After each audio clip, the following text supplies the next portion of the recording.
একসময় বেতের আসবাবপত্র মানেই ছিল রুচি ও আভিজাত্যের প্রতীক।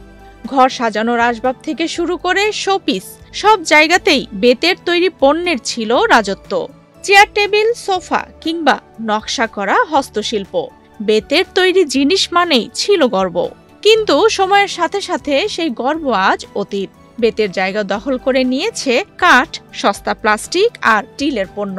ফলে ধীরে ধীরে বিলুপ্তির পথে এগিয়ে যাচ্ছে এই ঐতিহ্যবাহী বেত শিল্প। মাদারীপুরের বহু পরিবার প্রজন্মের পর প্রজন্ম ধরে এই বেত শিল্পের সঙ্গে জড়িত। একসময় এই পেশাই ছিল তাদের জীবিকার মূল ভরসা, কিন্তু বর্তমানে তাদের অভিযোগ কাঁচামালের অভাব, পরিবহন খরচ আর শ্রমের তুলনায় আয় না থাকায় বেত শিল্প টিকিয়ে রাখা কঠিন হয়ে পড়েছে। এক্সট্রিম মশার কয়েল প্ল্যান্ট ফাইবার দিয়ে তৈরি, তাই সহজে ভাঙে না, সুগন্ধিযুক্ত ও নিরবিচ্ছিন্নভাবে চলে। ডেঙ্গু, চিকুনগুনিয়া বাহি সহ যে কোনো মশার বিরুদ্ধে দেয় এক্সট্রিম সুরক্ষা। পাহাড়ি অঞ্চল থেকে বেশি দামে বেত কিনে এনে পণ্য তৈরি করতে গিয়ে লাভের বদলে লোকসানি গুনতে হচ্ছে বেশি। ফলে অনেকেই বাধ্য হয়ে পূর্বপুরুষের এই পেশা ছেড়ে জড়িয়ে পড়ছেন অন্য কাজে। সরকারি সহায়তা না পেলে এই পেশা পুরোপুরি হারিয়ে যাবে। আমি আজকে 40 বছর যাবত এই কাজ করি। আমি ছিলাম বনানীতে কাজ করতাম। ওইখানে প্রায় 20 বছরের মতো কাজ করছি একটানা, ঠিক আছে। এখন আমি মাদারীপুর শহরে আছি। এখানে আমার এই দোকানটা 14 বছর চলে। 14 বছর যাবত আমি এই ব্যবসার সাথে জড়িত। আমি এখন ব্যবসা বাণিজ্য করতেছি, ঠিক আছে। আগে খুব ভালো ছিলাম, এখন ওই আগের মতো এরকম জাতের পণ্যটা চলে না, একটু ড্যাম টাইপের, ঠিক আছে। সরকার যদি একটু মনোযোগী হয়ে আমাদের এই বেতের দিকে একটু শূন্য নজরে তাকাইতো, তাহলে আমরা অনেক উপকৃত হইতাম। বেত শিল্প সময়ের ব্যবধানে আমাদের এই বেত শিল্প হারিয়ে যাচ্ছে। একটা সময় আমরা যখন ছোট ছিলাম, এই বেত শিল্পর কোনো বিকল্প ছিল না। আমরা এই বেত দিয়ে দেখছি যে এই বেত দিয়ে এমনকি আমাদের বাড়িতে এই বেত দিয়ে সোফা বানানো হয়েছে, হ্যাঁ, বেত দিয়ে বিভিন্ন আসবাবপত্র বানানো হয়েছে। কিন্তু কালের বিবর্তনে আমাদের এই বেত শিল্প হারিয়ে যাচ্ছে।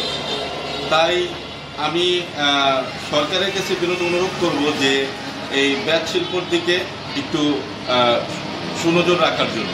একসময় হাতে গড়া বেতের আসবাব বিয়ের উপহার হিসেবে যেত, আর এখন সেই জায়গা নিয়েছে প্লাস্টিক আর কাঠের আসবাব। অথচ প্লাস্টিক পরিবেশের জন্য কতটা ক্ষতিকর তা আর বলার অপেক্ষা রাখে না। তাই সরকারের পাশাপাশি তরুণ উদ্যোক্তাদেরও এগিয়ে আসতে হবে, যাতে এই ঐতিহ্য টিকে থাকে এবং নতুন প্রজন্মের কাছে আবারও আকর্ষণীয় হয়ে ওঠে।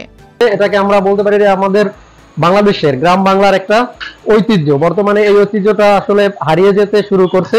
তো এখান থেকে যদি আমরা ফার্নিচার নেই বা ফার্নিচার কিনি, তাহলে আমরা একসাথে আমাদের দুটো কাজ হবে। সেটা হচ্ছে যে আমাদের যে গ্রাম বাংলা বা বাংলাদেশের যে ঐতিহ্য বেত বা বেতের যে ফার্নিচার, সেটাও ধারণ করা হবে বা রক্ষা পাবে। এবং অন্যদিকে আমরা যে বর্তমানে প্লাস্টিকের পণ্য ব্যবহারের উপরে ঝুঁকছি, সেই প্লাস্টিকের ব্যবহারটা কমে যাবে এবং এটা পরিবেশ বান্ধব। এবং প্লাস্টিক ব্যবহার কমলে পরিবেশের যে দূষণ বা পরিবেশের যে ক্ষতি, সেটা রোধ হবে। এদিকে নজর দেওয়া হয়, তবে শিল্পটাকে আমরা ধরে রাখতে পারবো। বেত শিল্পটাও আমাদের অনেক কাঠের বিকল্প যদি আমরা বলি, আগে কিন্তু বেতের সোফা থেকে শুরু করে অনেক আসবাবপত্রই ব্যবহার হতো।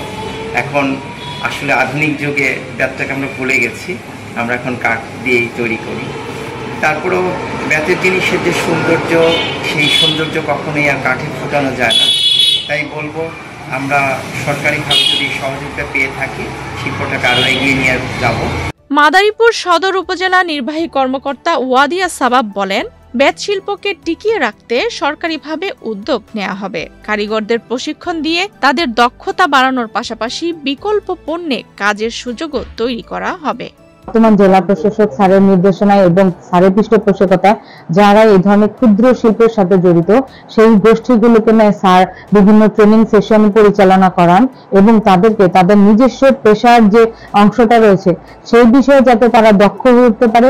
বিশেষজ্ঞদের মতে বেত শিল্প শুধু একটি পেশা নয়, এটি মাদারীপুরের সাংস্কৃতিক ঐতিহ্যের এক অংশ।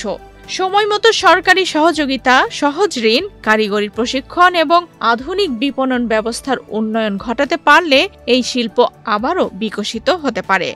যত দ্রুত এসব উদ্যোগ বাস্তবায়ন হবে তত দ্রুতই মাদারীপুরের বেতশিল্প ফিরে পাবে তার হারানো ঐতিহ্য আর গৌরব। আফসানা রিপা, বাংলাদেশ প্রতিদিন।